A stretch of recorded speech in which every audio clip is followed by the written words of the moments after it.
வாங்க friends, fridge room tour பார்க்கலாம்.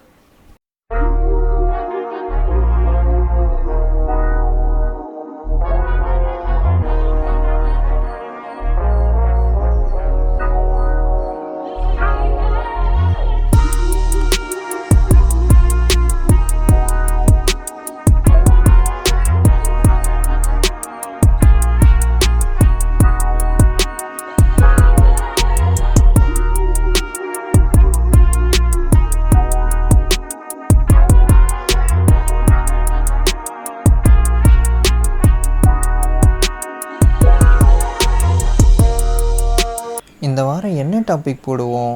நம்ம சேனலில் எல்லாமே தான் கவர் பண்ணிட்டோம். சரி, நமக்கு தெரிஞ்ச யூடியூப்கிட்டே கேட்போம் என்ன டாபிக்னு. யூடியூபு ஒரு நல்ல டாப்பிக்கை எங்களுக்கு கொடுப்பா. ஓகே, ஒன்று கிடச்சிடுச்சு. நிறைய பேர் இந்த டாபிக் போட்டுருக்காங்க. பேசாமல் நம்ம ஃப்ரிட்ஜ் ரூம் டூர் போட்டால் என்ன? ஃப்ரிட்ஜ் ரூம் டூரா? அதெல்லாம் செலிப்ரிட்டிஸ் தான்ப்பா போடுவாங்க, அவங்க போட்டால் தான் பார்ப்பாங்க. ஆமாம், நிறைய செலிபிரிட்டிஸ் தான் போட்டுருக்காங்க. அதனால் என்ன, நம்மக்கிட்டே இருக்கிற ஃப்ரிட்ஜெல்லாம் காட்டுவோம். நம்மளும் தானே ஃபிஷ்ஷெல்லாம் வச்சுருக்கோம், அதை காட்டுவோம். ஓகே, அதான் செலிப்ரிட்டி வீட்டில் ஒரு ஃப்ரிட்ஜு, ஆனால் நம்ம வீட்டில் 15 ஃப்ரிட்ஜ் அடிக்கிருக்கும். ஓகே, அப்போ ஃப்ரிட்ஜ் ரூம் டூர் போட்டுற வேண்டியது தான். Hello friends, welcome back to Pondicherry pet lovers. இன்றைக்கி வந்து நம்ம ஃப்ரிட்ஜ் ரூம் டூர் தான் பார்க்க போகிறோம். இது வரைக்கும் நான் ஃபுல் செட்டப் நான் காட்டுனதில்லை, ஆனால் இன்றைக்கி வந்து என்னென்ன வெரைட்டிலாம் வச்சுருக்கேன், ப்ளஸ் நான் எப்படி மெயின்டைன் பண்ணுறேன், அது எல்லாத்தையுமே நீங்கள் பார்க்க போகிறோம். ஸோ வாங்க ஃப்ரெண்ட்ஸ், ஃப்ரிட்ஜ் ரூம் டூர் பார்க்கலாம்.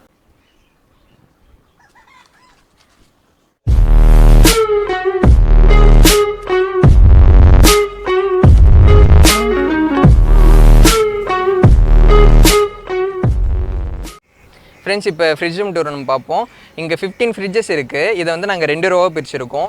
இந்த பக்கம் வந்து ஒரு 5 ஃப்ரிட்ஜஸ் போட்டுருக்கோம், இந்த பக்கம் ஒரு 10 ஃப்ரிட்ஜஸ் போட்டுருக்கோம். இப்போ நம்ம 1 பை 1 பார்க்கலாம். அதுக்கு முன்னாடி நாங்கள் எல்லாத்துலேயுமே ஃபில்டர் சிஸ்டம் தான் வச்சுருக்கோம். இந்த ஃபில்டர் சிஸ்டம் வச்சுருக்கனால என்ன அட்வான்டேஜ்னா, ஃபில்டர் வச்சுருக்கிறதால நாங்கள் 1 மந்த் ஒன்ஸ் தான் நாங்கள் தண்ணி மாற்றுறோம். இதே ஃபில்டர் வச்சில்லைன்னா 2 வீக்ஸ் ஒன்ஸ் மாற்றுற மாதிரி இருக்கும். ஸோ இது வந்து எங்களுக்கு யூஸ்ஃபுல்லாக இருக்குது. ஸோ இப்போ நம்ம ஃபஸ்ட்டு ஃப்ரிட்ஜை பார்க்கலாம். இதில் வந்து ஷ்ரிம்ப் எல்லாமே இருக்குது. எலக்ட்ரிக் ப்ளூ ஷ்ரிம்ப் இருக்குது. இந்த ஷிம்ப்பு வந்து நான் ஃபைனலாக காட்டுறேன். இப்போ வந்து ஃபஸ்ட்டு ஃப்ரிட்ஜுக்கு வாங்க. இது வந்து சாண்டா கிளாஸ் கப்பி. இது வந்து கொஞ்சம் டாப் ஆங்கிள் ஃபிஷ்ஷும் கூட. பெல்விக்லாம் பாருங்கள், அந்த ஏர் பட்டன்லாம் சூப்பராக வந்துருக்கும். இப்போ நெக்ஸ்ட் வெரைட்டி வாங்க. இது வந்து எமரால்டு கிரீன் கப்பி. இப்போ உங்களுக்கு மோட்டர் ஓடுறதுனால கொஞ்சம் கிளியராக தெரியாதுன்னு நினைக்கிறேன். ஸோ நான் மோட்டர் ஆஃப் பண்ணிட்டு வரேன், உங்களுக்கு நல்லாவே தெரியும். ஸோ இப்போ உங்களுக்கு கிளியராக தெரியும்னு நினைக்கிறேன். இது வந்து எமரால்டு கிரீன் கப்பி. இதுலேயே நான் 2 பேட்ச் வச்சுருக்கேன், 2 ஃப்ரிட்ஜை பிரித்து வச்சுருக்கேன். இப்போ நம்ம அடுத்த வெரைட்டி போகலாம் வாங்க. இது வந்து பர்பிள் மொசைக். ஆனால் பர்பிள் மொசைக்கில் நிறைய ரெட் டெயில் தான் இருக்கும். இது வந்து ஸ்டேபிள் ஸ்ட்ரெயின் கிடையாது. ஸோ இதில் ரெட்டும் இறங்கும், பர்பிளும் இறங்கும். இதில் வந்து நான் இந்த பூஜாடி மாதிரி வச்சுருக்கேன் பாருங்கள். இதில் வந்து நான் பிளான்ட்லாம் போட்டு வச்சுருக்கேன் பாருங்கள். ஸோ இதோட வீடியோ வேணுன்னா கூட கீழே கமெண்ட் பண்ணுங்கள், கண்டிப்பாக போட்டுடலாம். இப்போ நெக்ஸ்ட் வெரைட்டி தம்போயர் மொசைக். இதில் வந்து நான் பேரண்ட் ஸ்டாக் மட்டும்தான் வச்சுருக்கேன். கொஞ்சம் கப்பி கிராஸ். இது இந்த பிளான்ட் வந்து கப்பி கிராஸ். இந்த பிளான்ட் போட்டு வச்சுருக்கனால ஃப்ரைஸ்லாம் அதிலே ஹைட் ஆகி சர்வைவ் ஆகுறாங்க. ஸோ இந்த டேங்க்கும் நான் இன்னும் ஒரு வாரத்தில் நான் க்ளீன் பண்ணி தான் ஆகணும். ஸோ இப்போ நம்ம ஃபஸ்ட்டு ரோ பார்த்துட்டோம். இப்போ செகண்ட் ரோ பார்க்கலாம் வாங்க. ஸோ இதில் வந்து நீங்கள் ப்ரீவியஸ் வீடியோஸ்லேயே பார்த்துருப்பீங்க. இதில் வந்து நம்ம கோல்டு ஃபிஷ் ஃப்ரைஸ்லாம் இருக்குது. இப்போ மேலேயே கொஞ்சம் பேர் வந்திருக்காங்க பாருங்கள். கலரேஷன்லாம் பாருங்கள், சூப்பராக அந்த கோல்டன் ஆரஞ்ச் கலரே வந்துருச்சு.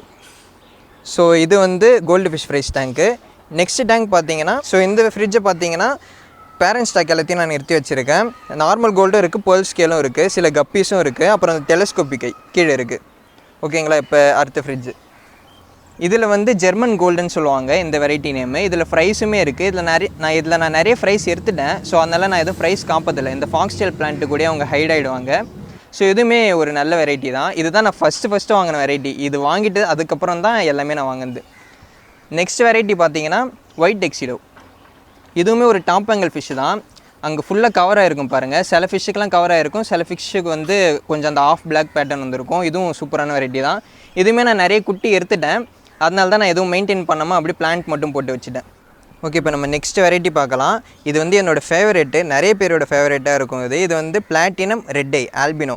ஸோ இதில் வந்து ஒரு 20 ஃப்ரைஸ் வரைக்குமே வந்தது. இப்போ எல்லாமே அடல்ட் ஸ்டேஜ் வந்துடுச்சு. ஆனால் இதில் என்ன ஒரே ஒரு பிரச்சனைனா, ஃபுல்லாகவே மேலே தான் வந்தது. 2 ஃபீமேல் வந்தது. அதை மட்டும் நான் கீழே ப்ரீடிங் போட்டுட்டேன். இப்போ எல்லாமே நம்மக்கிட்ட மேல் மட்டும்தான் அவைலபிளாக இருக்குது. நெக்ஸ்ட் ஃப்ரிட்ஜில் பார்த்தீங்கன்னா நான் முன்னாடியே சொன்னேன் எமரல்டு க்ரீன் வந்து நான் 2 ஃப்ரிட்ஜில் பிரிச்சுருக்கேன்னு. ஸோ இது வந்து செகண்ட் ஃப்ரிட்ஜு. இதுலையுமே இப்போ சேல் ஸ்டேஜுக்கு வந்துட்டாங்க. இதுலேயும் நான் ஃப்ரை கலெக்ட் பண்ணல, ஏன்னா 2 ஃப்ரிட்ஜ் இருக்கனால ஃப்ரைஸ்லாம் கலெக்ட் பண்ண ஆரம்பிக்கலை.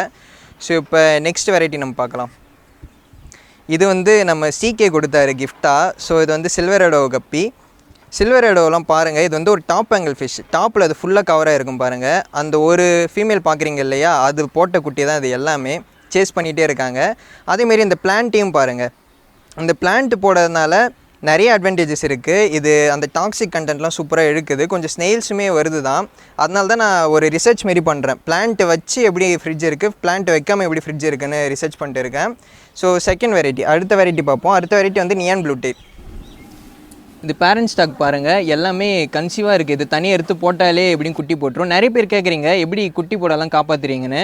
நான் இது மாதிரி கன்சீவாக இருக்கிற ஃபீமேல்லாம் தனியாக எடுத்து போட்டுருவேன். உடனே 1 வாரம் இல்லை 2 வாரத்தில் குட்டி போட்டுருவாங்க. இப்போ நான் குட்டி கலெக்ட் பண்ணல, ஏன்னா எவ்வளோ குட்டி இருக்குன்னு நீங்களே பாருங்கள். அப்புறம் பாப்புலேஷன் அதிகமாகிடும். இப்போ அடுத்த வெரைட்டி டைகர் லெப்பர்ட். இது ஃபுல் மூன் டைகர் லெப்பர்டுன்னு சொல்லுவாங்க. இதில் வந்து எனக்கு ஸ்டாக் கொஞ்சம் கம்மியாக தான் இருக்குது. அந்த ஸ்னேக் ஸ்கின்லாம் சூப்பராக இருக்கும் பாருங்கள். அப்புறம் ஒரு ஃப்ரிட்ஜில் எத்தனை ஃப்ரைஸ் இல்லைன்னு உங்களுக்கு டவுட் இருக்கும். என்னை பொறுத்த வரைக்கும் நான் பார்த்த வரைக்கும் ஒரு ஃப்ரிட்ஜில் 40 பீசஸ் வரைக்கும் விடலாம். இது ஆரேஷன் இல்லாமல் 20 பீசஸ் விடலாம். அப்படி இருந்தால் தான் நம்மளுக்கு க்ரோத் ரேஞ்ச் கரெக்டாக இருக்கும். ஸோ அதை மட்டும் பார்த்துக்குவாங்க ஃப்ரெண்ட்ஸ். அப்புறம் நம்ம ஃப்ரெண்டு ஒருத்தர் கேட்டிருந்தார், இதுமாரி மழை டைமில் எப்படி நீங்கள் ஃபிஷ்ஷெல்லாம் காப்பாற்றுறீங்கன்னு. இந்த ஷேட் நெட் ஒரு ரீசன். அப்புறம் கீத்து உங்களுக்கு தெரியும்னு நினைக்கிறேன். அதுதான் கீத்து. நிறைய பேர் கீத்து நான் கமெண்ட் பண்ணேன், கீத்துனா என்ன ப்ராப்ளம்னு கேட்டாங்க. அதனால நான் காட்டுறேன். கீத்து வழியாகவும் நான் காப்பாற்றுறேன். அப்புறம் ஷேட் நெட் எப்படி எனக்கு ஹெல்ப்ஃபுல்லாக இருக்குன்னா, மழை பெஞ்சு சப்போஸ் ஓவர்ஃப்ளோ ஆயிடுச்சுன்னா இந்த கேப்பில் ஃபிஷ்ஷெல்லாம் வர முடியாது. எவ்வளோ மைன்யூட்டாக இருக்குது பாருங்கள். ஸோ நீங்கள் அதை ஜிஎஸ்எம் பார்த்து வாங்கணும். இது வந்து 70% ஜிஎஸ்எம். ஸோ இந்த ஜிஎஸ்எம் பார்த்து வாங்கினீங்கன்னா கண்டிப்பாக ஓவர்ஃப்ளோ ஆனாலும் உங்களுக்கு ஃப்ரைஸே வெளியே வராது. ஸோ அப்புறம் கீத்து போடுறதுனால அந்த டேனின் கொஞ்சம் இறங்கும். அதனால் ஒரு பிரச்சனையுமே இல்லை. ஸோ இந்த ஷேட் நெட்னால் நிறைய ஃபிஷ்ஷஸ் வந்து நம்மளுக்கு வெளியே வராது. கீத்து போடுறதுனால இன்னொரு அட்வான்டேஜ் என்னென்னா, மழை டைமில் தண்ணி உள்ளே இறங்காது. அதேமாதிரி வெயில் காலத்தில் நல்லாவே தாங்குது. நான் வந்து செக் பண்ணி பார்த்தேன். கீத்து போட்டதுக்கப்புறம் வெயில் டைமில் வந்து பார்த்தோன்னா கொஞ்சம் தூரம் தான் அந்த கதன்னு இருந்தது. அடியில் ஃபுல்லாக சில்லுன்னு தான் இருந்தது. ஸோ அதனால் எந்த பிரச்சனையுமே இல்லை. ஸோ கீத்தும் ஷேட் நெட் வச்சுருந்தா நான் ஃபிஷ்ஷஸ் எல்லாத்தையுமே காப்பாற்றிட்டு வரேன். ஃப்ரெண்ட்ஸ், ஃபைனலி நம்ம எலக்ட்ரிக் ப்ளூ ஸ்ட்ரீம் செட்டப் தான் இது. இப்போ வந்து பாப்புலேஷன் கம்மியாக இருக்கிற மாதிரி இருக்கும். கம்மியாக தான் இருக்குது. நான் சிலலாம் சேல் பண்ணிட்டேன். இப்போ பேரண்ட் ஸ்டாக் வந்து ரொம்ப கீழே ஹைடாக இருக்குது. இப்போ 1-2 மட்டும் உங்களுக்கு விசிபிளாக இருக்கலாம். மற்ற எல்லாமே கீழே ஹைடாக இருக்குது. நைட் டைமில் தான் அவங்க வெளியே வராங்க. நான் நோட் பண்ண வரைக்கும் பார்த்துருக்கேன். நைட் டைமில் மட்டும் வெளியே வராங்க. ஸோ இதுதான் நம்மளோட எலக்ட்ரிக் ப்ளூ ஸ்ட்ரீம் வீடியோ. அந்த கல் மட்டும் எடு. இந்த கல் அந்த கல் இதுவா? ஸோ இப்போ பாருங்கள், இதோ இங்கே ஒரு ஷ்ரிம்ப் இருக்கார் பாருங்கள். இது மாதிரி ஹைட் ஆகிடுவாங்க. நைட் டைமில் வந்து பார்த்தோன்னா எல்லாருமே மேலே தான் இருப்பாங்க. 2 பேர் இருக்காங்க. ஓகே. ஸோ ஃப்ரெண்ட்ஸ், இந்த வீடியோ பார்த்துருப்பீங்க. உங்களுக்கு பிடிச்சிருக்கும் நம்புகிறேன். இதுக்கு மேலே நாங்கள் ஃப்ரிட்ஜஸ் எடுக்கலான்னு தான் ஒரு ஐடியாவில் இருக்கோம். ஸோ எத்தனை ஃப்ரிட்ஜஸ் எடுக்கலான்னு நீங்கள் கொஞ்சம் சஜஸ்ட் பண்ணுங்கள். நீங்கள் பண்ணுற கமெண்ட்டை பொறுத்து எத்தனை ஃப்ரிட்ஜ் எடுக்கிறான்னு நம்ம பார்க்கலாம். ஸோ இந்த வீடியோ உங்களுக்கு பிடிச்சிருந்தா லைக் பண்ணுங்கள், ஷேர் பண்ணுங்கள், மறக்காம சேனலுக்கு சப்ஸ்கிரைப் பண்ணிவிடுங்க. தேங்க்யூ ஃபார் வாட்சிங். Keep supporting. Happy breeding.